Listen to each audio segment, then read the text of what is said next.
So hello and welcome back to my channel again, and this time I'm in my makeshift studio again, and I got a couple of images just behind me to make background not as boring as it was before. And I didn't have any chance to go out in the field to make some images or travel too much, and so what I decided to do instead is to basically do kind of a short of photo editing video to show you how to edit a couple of my old images from 2015 or so.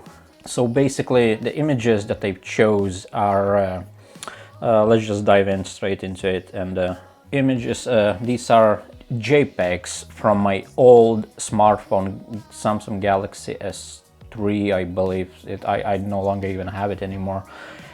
Anyway, we usually are told by photographers that every time when you're taking images you want to do that in raw format, and generally I tend to agree, and and we kind of tend to shy away from editing JPEGs, especially the smartphone JPEGs, but I thought, why not? Let's just give it a go and see how it goes and try to make it something out of it. And what I decided to do is to go with this kind of Ansel Adams look. Basically what I want is this black and white, very contrasty, very deep shadows, dark blacks and very bright whites, and things like that. So yes, right, so this is my first image that I chose, and this place is in Switzerland, in I can't remember exactly the place what it's called, but it's right next to the place called Glacier 3000, something like that. It's where basically you hop on a lift or cable car, whatever they call it, and you just basically go up the mountains, and you have this like very beautiful vista, especially in winter. So yeah, I was standing right at the foot of the mountain. It was like very beautiful evening. The sun was already setting, and it was still, but it was still illuminating the top of the mountain. And I noticed this peak that you see here, and I like the way the light was illuminating the side of the mountain, and then above it you have the moon. And I just quickly took my smartphone, took a snapshot, and then I didn't think anything of it really, and then only when I came back home then loaded it on my computer, looked at it, and then I thought, oh, this actually might be quite I might be able to make something interesting out of it.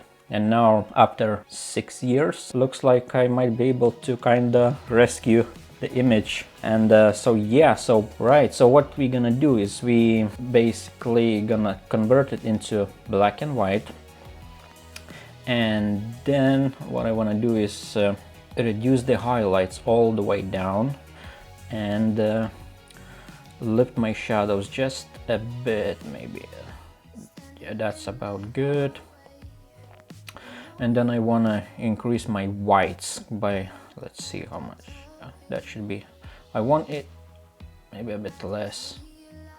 Let's do 55, something like that. Yeah. And let's decrease our blacks. I want a rather contrasty look.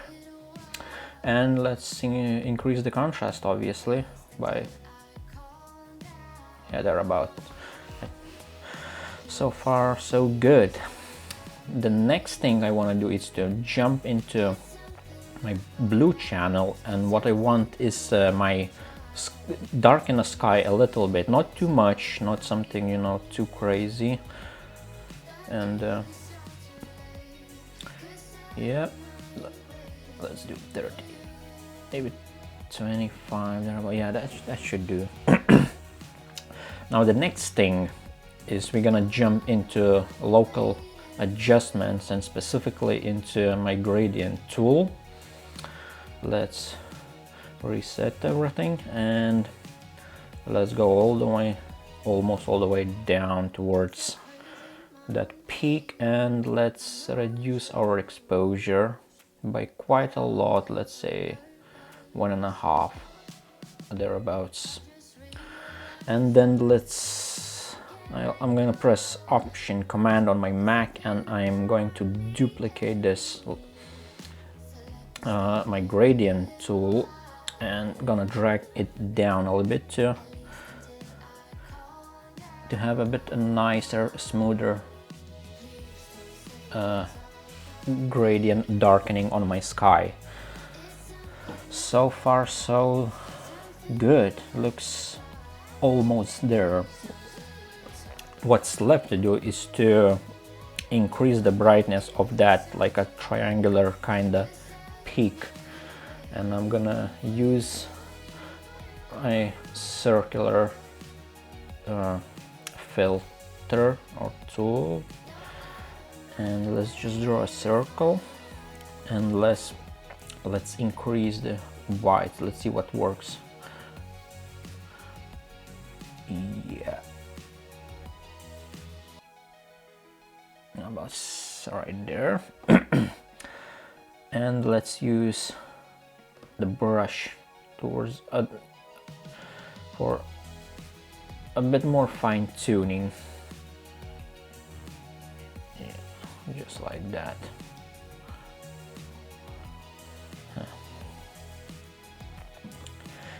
Yep, that works for me.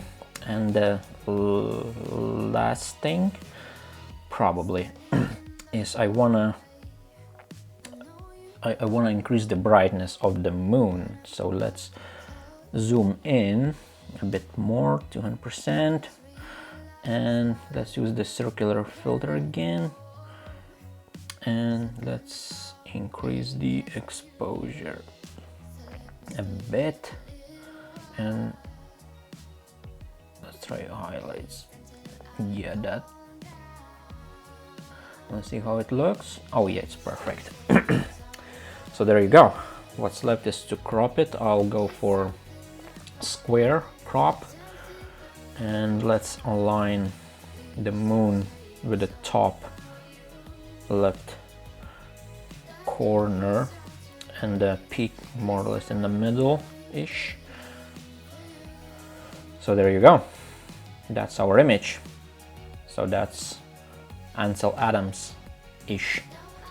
Not that good, but still quite proud, considering that it's an image that I got on my, what now, like 5-year-old smartphone.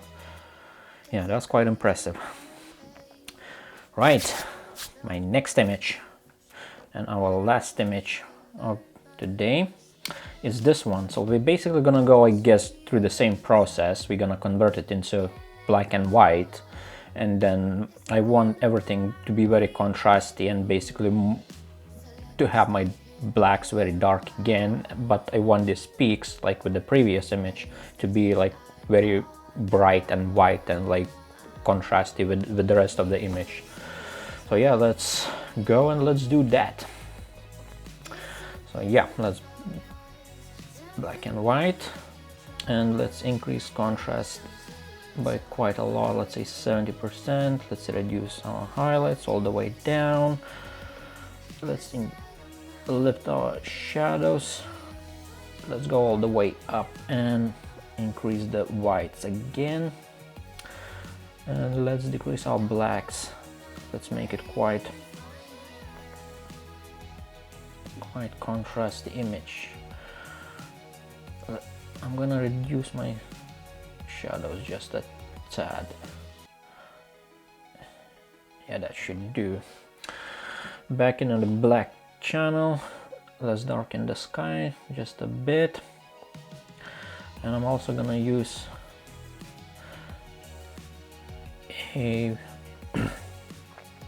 my gradient tool again. Let's reset and reduce the exposure a bit by about 1 stop. That works for me. And let's grab a brush. reset everything, and let's increase the whites by, let's say 50, and let's go from left to right, and let's see what that does. Oh yeah, I'm liking it. I do like what that does. Now I'm not sure I'm happy with my foreground. I might need to use, let's try a gradient again from bottom up, and let's reduce our exposure again, just to darken kinda it. Oh yes, one stop. Maybe a little bit less, let's say 70%, thereabouts. Yeah, that looks rather nice, very contrasty black and white image. So there you go, that's it, I guess, for today. That was very quick tutorial. If you want to try it at home, obviously give it a go, see if it's gonna work for you. And yeah, I hope you like this very quick tutorial, if you will, and hopefully next week I'll be able to get out in the field. There is quite a lot of snow in my in a park not far from here with some hills, so really hoping that I'll be able finally to get some nice images, more wintry type of images. So yeah, anyway, hopefully you like it, and like, subscribe, share, comment. If you have any questions, let me know in the comments below, and yeah, I'll see you next week. See ya.